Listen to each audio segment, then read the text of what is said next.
Hey everyone, I am thrilled to have Chris Koehler with me. Chris is the CMO at Box currently. We also were colleagues at Adobe for quite some time. I worked a lot with Chris's team and was glad to connect with him and be able to get him on the episode today.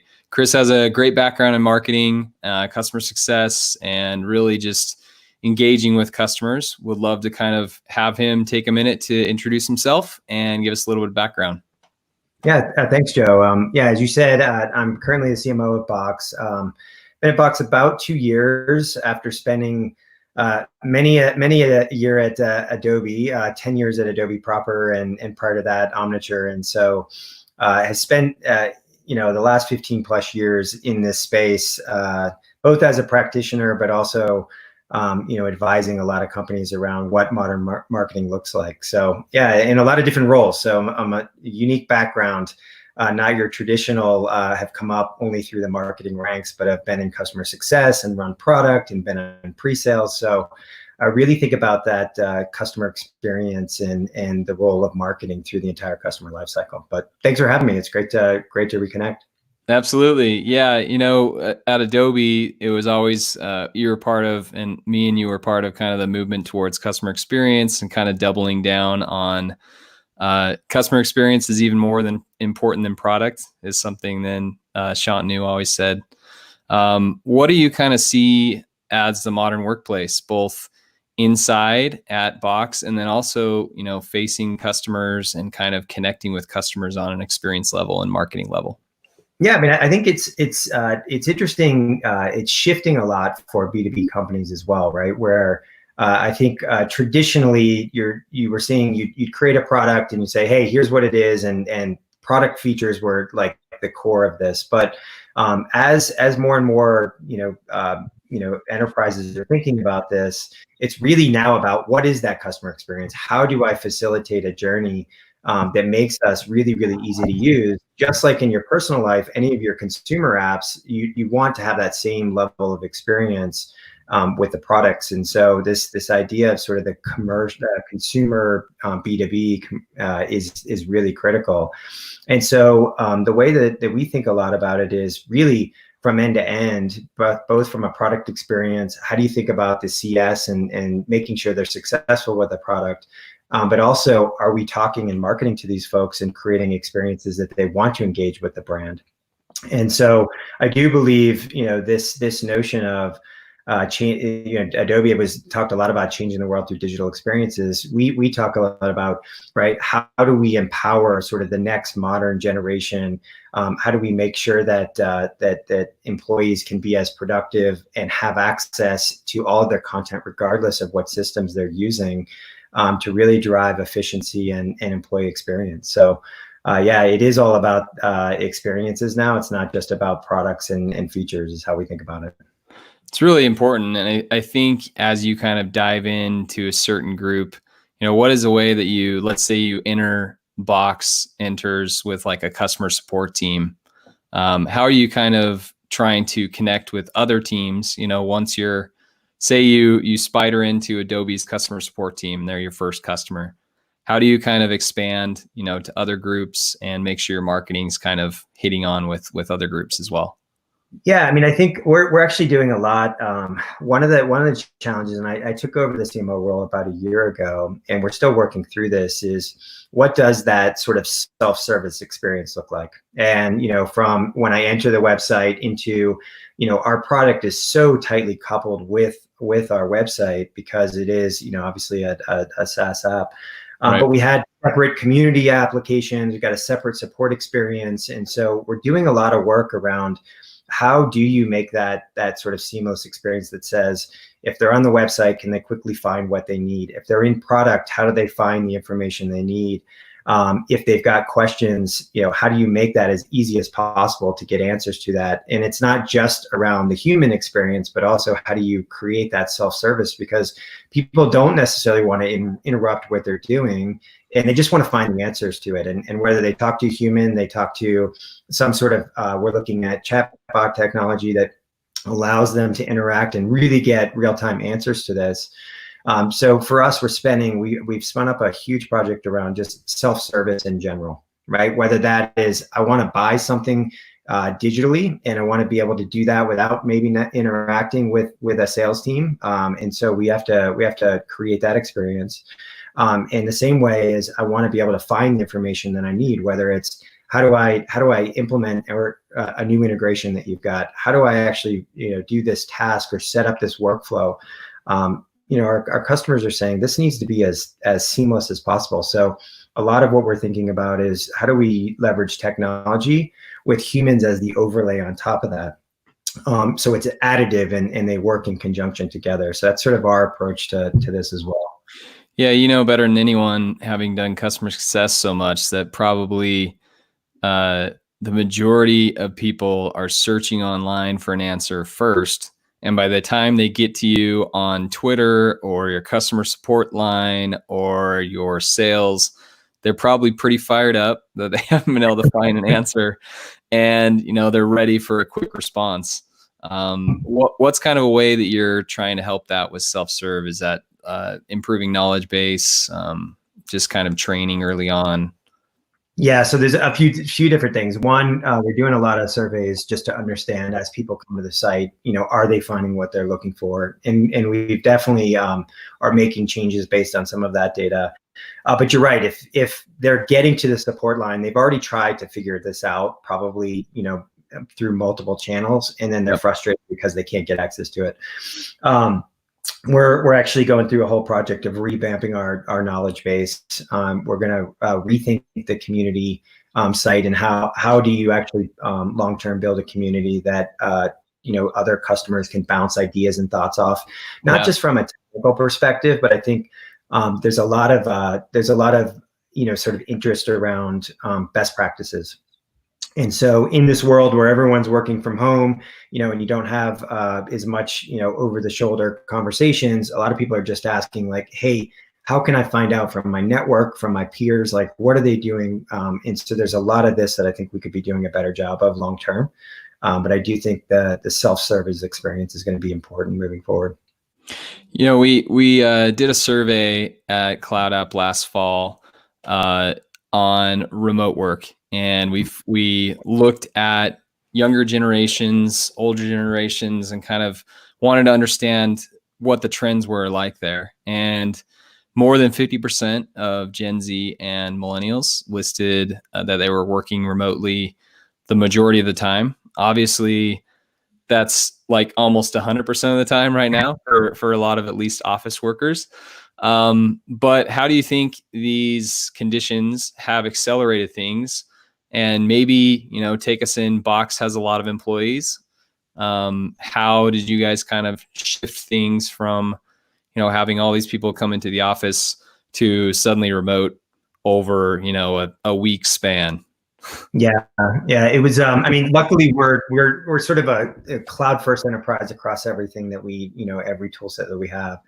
So it was a bit easier for us than probably most, but we did, I would describe, we had a work from home, we had a healthy office culture, and we had hubs across the globe, and we spent a lot of time sort of building those experiences and, and all the amenities that a Silicon Valley company, has to provide to compete. But we had folks that were working remotely, but it was like maybe a day a week and sometimes 2 days a week. So we were already set up for that. But it is a very different environment when literally every employee, when we make the decision, we say, hey, this is, we're realizing what's going on here. We actually have to pivot. And now we're going to close the offices, and globally, everyone's going to work from home. Luckily, we had the tools already in place. We're a Slack and a Zoom customer and Okta, and we partner with them closely. We're a 365 shop. So again, we already had all the tools in place. Yep. But there were a lot of like norms that changed as well, right? How do you make sure you keep that cultural aspect of the company intact? How do you make sure your teams are in touch? There's no more of, as I described, the over the shoulder, the water cooler conversations and all that. So we spent a lot of time not just making sure that the people had the tools in place, but what are the new norms that we have to establish? What are the stand-ups we're going to do to make sure that people can understand what the priorities are and the communication is there? How do you create the culture? One thing that we pivoted as a company really quickly is we always did this Friday lunch in our headquarters in Redwood City. Mm-hmm. And if you were in the office, people went and ate lunch and heard the presentations, but you didn't necessarily have a lot of global participation, just because it felt awkward, because you were listening in on a huge cafeteria, and it was hard to hear. Yeah. We flipped that to a fully virtual, and now we have the participation across the company is amazing. We have more than 50%, 60% of the company every Friday on a call, hearing what's the strategy of the company, what's working, what's not. We've had guest speakers, we've had fun entertainment. We have a lot of really cool M&E customers, so we've had some celebrities come in and do some fun, a song here or there. So I think the important piece is like, how have we kept the culture going very, very quickly? And that's been sort of our internal view. And then, obviously externally, we did a lot around customers and how we're thinking through that too. Yeah, that's really cool. I feel like the digital transformation talk was pretty thick at Adobe, obviously, and Microsoft and Oracle and Salesforce were all pushing it pretty hard. 7 years of conversations spanned into 7 weeks. Yeah. And I'm excited to kind of see when it comes back to a hybrid of some people in the office, some people decide to stay remote, like what that looks like. Because to your point, like Adobe tried to connect the offices all the time. Like there were those cameras in San Jose that linked to Lehigh, and you could like walk past them and try and say hi to people. But it always felt a little awkward. Like it never felt super authentic. And it was probably a lot because we weren't used to that type of experience. So it'll be interesting to see what kind of comes out of this. Well, and I think, I think what works really well, and one of the things that we're noticing, one, employee productivity has gone up, and we don't know if that's just because people are working longer hours and working more. Like that's something, as we're in this sort of sprint, and is that something we can maintain that momentum long term is a big question. I think we all are grappling with. But when it's equal when everyone has their own screen. And, I think the mixed environment is something that we're noticing, is when you have, say, 10 people in a conference room and 5 people on, video conference, it's just really hard to feel like you're connected. But when everyone has their own screen, you can look at everyone, you can engage with everyone. I think that's the equalizer that I think is allowed for the productivity to happen and feel like you're connected with people. Video is obviously super key to that.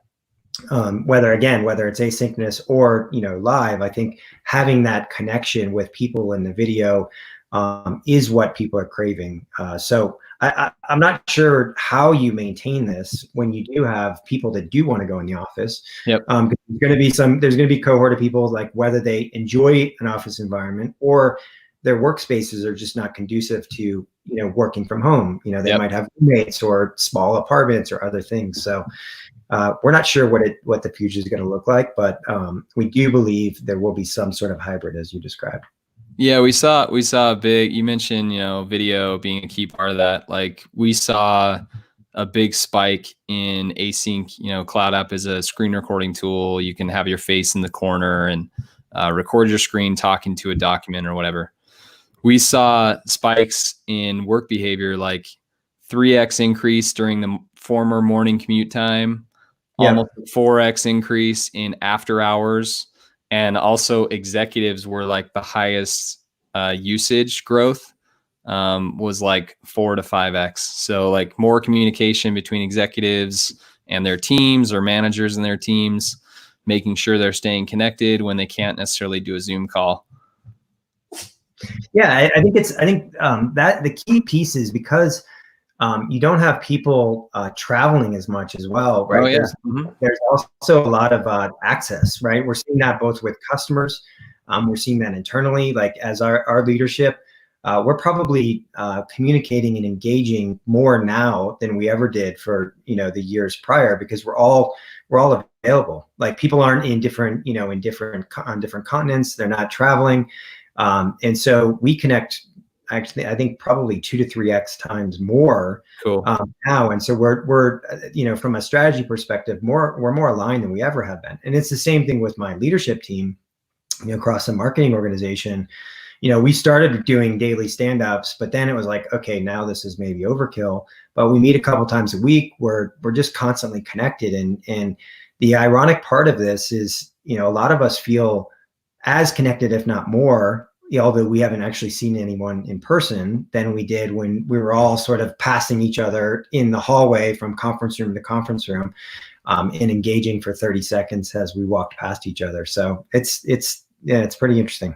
Yeah, I mean, this conversation right here is a perfect example. Like, to get, a CMO of a, growing startup to kind of join in like 2 weeks or like 10 days. Yeah. That's insane, right? There would have been you may have been traveling, or you would have had more meetings, or something would have had to get rescheduled. This is exactly like a key piece of something that wouldn't have happened back in like February, at least so quickly. Yeah, and I think it is interesting, especially early on, and and we're trying to maintain this, that the number of meetings in the beginning actually dropped pretty quickly, because it was like, you have to be laser focused on what are the priorities, what do we need to get done, so we had a lot of examples where we could actually get stuff done via Slack and say, hey, can we make a decision, quickly on this? Let's chat about this, and let's not have another meeting. Yeah. I think those norms are so hard to break, and we are starting to be like, hey, let's get on a call and a video and do this. And there's examples where I think we just naturally have to say, do we need to get on another call to answer this, or can we just do this in a way? So that's the other thing where, habits are hard to break. And so that's what we're trying to do with this new medium. So my story of when I started switching and eliminating meetings at Adobe was as managing some resources in India, and also had some people in APAC, Singapore and UK. And so it was like really funky time zones, right? Like 12 hours exactly for India. Nobody's really happy at 7 a.m. or 7 p.m. on a phone call. Yeah. And that's when I first discovered, kind of like async video was like, let's cut this like 45-minute call, and I'll just send you guys a quick video of me, talking to the project or whatever. And then you can respond with video when you're able to. And it created this great connection. And then also, I don't know if you knew Maria Poveromo very well over at Adobe, but she was my VP for a while. And I started sending her videos of updates, and she's like, this is great. I get like 15 of these update emails every Monday, and I don't really watch the video piece, but I listen to it in my AirPods, walking into the office from my car, and I can get the quick update versus having to read, 40 emails on your team's updates. So there's really some nice advantages to finding different ways to communicate. Yeah, I mean, I think what's interesting too is just from an international perspective. I would typically do 6 times a year to London, and several times a year to Tokyo. But now I'm speaking with my with the European teams 2 to 3, 4 times a week. Yeah. Because again, it's like, I'm not commuting, I'm not in the car. Hey, you want to do a quick video at 8 a.m.? Sure. Let's do and get on. Or we do an all hands call with me every 2 weeks at 7 a.m. on Monday. Yep. Well, I typically would have been commuting in, and now I can be on video and sync with them. So yeah, that's great. It is. There are benefits to not doing the commute. And then the other thing with APAC teams, I'm willing to, like, I do a trade-off of having lunch with my kids, and then doing an 8 o'clock, 30-minute video with the Tokyo team. Like, I'll take that trade-off all day. Totally. Yeah. Right. Absolutely. So what are some kind of tips and tricks you've learned as a leader? First of all, like, we're all working from home during a pandemic. This is not necessarily what remote work normally looks like. But what are some tips you've learned? You mentioned some daily stand-ups that, change to weekly or whatever, but some connection points, collaboration points that you've learned as a leader. Yeah, I mean, I think there's quite a few as we've evolved and over very very quickly in the last 3 months in times of crisis, right? Communication is key, right? And communication in general as a leader is like critically important. But in a time when there's so much uncertainty, there's so much worry and stress in the system, you have to just over communicate. So we've done that a lot. So whether that is sort of ongoing, I send out comms every week, like here are the priorities, here's what we're doing. We've done a lot of all hands calls. We've done a lot of, ask me anythings, like literally over communicate has probably been the number one thing. And we're doing that both at a company, but also within the marketing organization. I think another point is just having empathy. Both for employees and customers. This is like you described, is a very unusual time. And it isn't like normal work from home or remote work. A lot of people are dealing with, stress or family members that are sick. A lot of people have kids that are at home that they're trying to homeschool at the same time of doing their day jobs. And you just have to give that empathy and flexibility and understand. And I think that the time shifting, like you described, we see it happen a lot as well. Yep. Where people are, I've got folks on my team, 2 working parents, younger kids that can't just be self-directed, yep. for, hours at a time.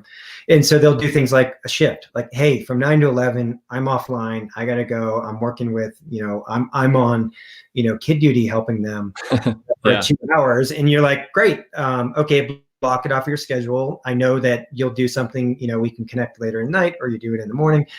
So I think that's been critically important, as making sure people have the time and flexibility to deal with this. This pandemic is challenging. I think the other thing that we spent a lot of time on is getting focused. And what are the priorities in a time when there's a lot of uncertainty? You just have to be crystal clear on what are the priorities that we need to focus on right now. Because also what happens, and this happened a lot when we were responding to this. So all of a sudden we're like, hey, how do we just make sure that our customers are okay? Yep. And we did a lot of programs around free offers, like turning off overages, really you're creating experiences and helping them in any way possible. So I think that was another key piece of this is customers matter, no matter what right now. Let's stay focused on helping them, and let's put things into place. And we've gotten a lot of, tremendous feedback of, from our customers in this time, that we actually care, and it's part of our core values. So I think that that is critically important as well. That's awesome. Yeah, I think that's so important, because it does, if you don't focus on that, like all of us as businesses, there's such a snowball effect. Like if, you have your 10 biggest customers at Box churn, then you guys have to churn from other tools and to save your money. And then it just creates this massive, SaaS snowball. So if we all kind of focus on preventing churn, giving leniency, giving empathy, I think that's, so crucial. Really good point. Yeah. And I think for us too is simplicity of messaging is what we focused on too. Obviously flipping, we had a pretty healthy field marketing, organization, and doing a ton of activities. Sure. We spend a lot of time repivoting that, but we also spent a bunch of time rethinking the messaging and simplifying it, because when you start to think about, a way I would describe it is someone's hierarchy of needs from a business perspective, it isn't, these complex, use cases, like that all goes out the door. And all of a sudden you get down to, okay, do I have access to my content? Can I chat? Can I video? Like, how do I actually do my job? So we spent a lot of time, like, how do we get to simplicity and making sure that we can help customers? I think the next phase of this, and you described it as this notion of digital transformation. Everyone's been talking about that for so long. I think it's going to be, how do you accelerate business processes? What does, you're going to have this mixed environment for some period of time, if not forever. But how do you start to think about, how do you digitize the processes within your business that became very clear that were bottlenecks for your productivity as a business, not just about employees? Yeah, that's really smart. You have that, you have when all the costs go up to the CFO and he's like, hey, what's this, box line item? You need the team to be able to quickly say, including the CFO, like, oh, that's an essential business. We need that for this, this, and this. I think it's really smart. Well, and we saw it like quite a bit as well, where I think there was a period of time where a portion of an organization might work from home, right? There might be departments that kind of, that have more flexibility. Obviously, if you're in a sales organization or a CS organization, you're going to have a lot more work from home stuff that you see. But what we're seeing is like departments that didn't necessarily ever work from home, whether that's an accounting organization or that is, an engineering organization. Now, all of a sudden, they're all working from home. And then, a lot of questions like in engineering is, can you have engineers work from home and still drive and be productive and everything else? And what we're finding is yes, the answer is yes. And so how do you actually provide the tools for them long term? They're not going to work from home forever, but they might say, I was so productive, I want to work from home for 3 days a week. And we'll have collaboration in the office for 2 days. So now it's not like a niche thing that only some people need it. It's like everyone in the organization needs access to this. And what does that flexible model look like to make sure that people can do their jobs? It's really smart.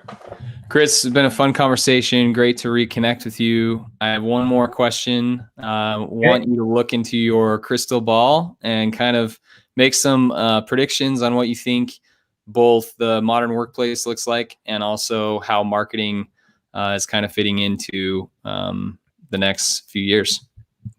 Yeah, so I think, what does the modern workplace look like? I think we will have some hybrid environment. I don't think the office environments of years past will be the same. I think what will end up happening is you almost have to have these as collaboration hubs where people can go in and they might go into the office a couple of days a week and they'll collaborate and they'll get that human interaction. And it's almost, the way I keep describing it is like, it's almost like a lounge where not everyone has like an assigned desk or whatever. You'll go in and you'll have access to a cool environment that you can go and collaborate with people. And you might actually have like Zoom pods or WebEx pods or whatever, where, you can go in and work, and have an environment where it's to your own. So I think there's just employees. I mean, you already said it with sort of the Gen Z of feeling comfortable work from home. I think employees are just going to demand this because it's opening up all sorts of options for them. And so I think this is the new modern workplace, is going to be this hybrid environment. But I think the corporate, those companies that go back to a corporate environment are going to be at a disadvantage versus those that are allowing the flexibility of the future. I don't know that it's going to be everyone is working from their house and that we don't have offices anymore. I don't think we believe that's what'll happen, but we think it'll be some hybrid is sort of my guess of what that looks like. Yeah, I would agree. I think there's a big opportunity to just kind of support that growth, and it could be a generational shift. But certainly, like, it doesn't change the people like to go to their Googleplex and get their dry cleaning and go to the gym and do everything they need to do, and that can just be kind of a creative hub or a collaborative hub, like you mentioned. Yeah, and then I think from a marketing perspective, obviously one that we've been talking about for a very long time is just digital. And I think what's really interesting, and I think what us as marketers have to think through is when you start to put on these digital events, what does that evolve into? And obviously we do major conferences. It's very, very expensive. Not doing that obviously for this year and likely next year as well. But then the big question is, do big conferences come back? And they're millions of dollars to run these things. Can you replicate that experience in a digital environment? Can you ultimately create that digital experience as we described, that morphs sort of your traditional in-person, out of home advertising, all of that? Does digital replace this and accelerate even faster? I think that's the question we're all trying to work through. And then when does the fatigue set in? And so how do you differentiate that digital experience?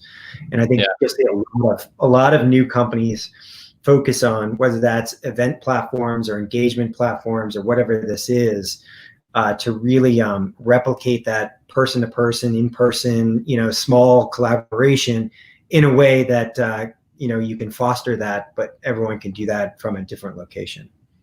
Yeah, it's interesting. Like I as things were unfolding, I kept telling our CEO, he's like, "Oh, look at all these conferences are starting to cancel." And I said, I'd be, ultimately shocked if Summit ever got canceled. Like, I know how much pipeline is driven at those events, and obviously it and everything else got canceled. Maybe it turns into like a more regionalized smaller conferences, like you mentioned, where you can get together with customers and send out your sales teams and do some experiences for people that are using the product. But it's like not the 100,000 people at Dreamforce type deal. Yeah, and I think what could be an interesting model is you'll have like regional gatherings that are part of the global digital event. Yeah. So it might be this interesting hybrid cool where you can imagine like hubs all over the US or in EMEA watching main stage, but being together, and then breakouts in person. But again, the facilitation of that, like what's the platform? Heavy. It is heavy and hard. And I don't know that anyone's figured that out yet. Yeah. But a cool market opportunity for some folks. It's really great, Chris. Thank you again for your time today. And everyone check out Box. I'm a big fan, have been for a long time. Great company, great product, and great leader in Chris. Thanks, Joe. I really appreciate the time, and thanks, and good luck. Have a good weekend. Thanks, man. All right. Cheers.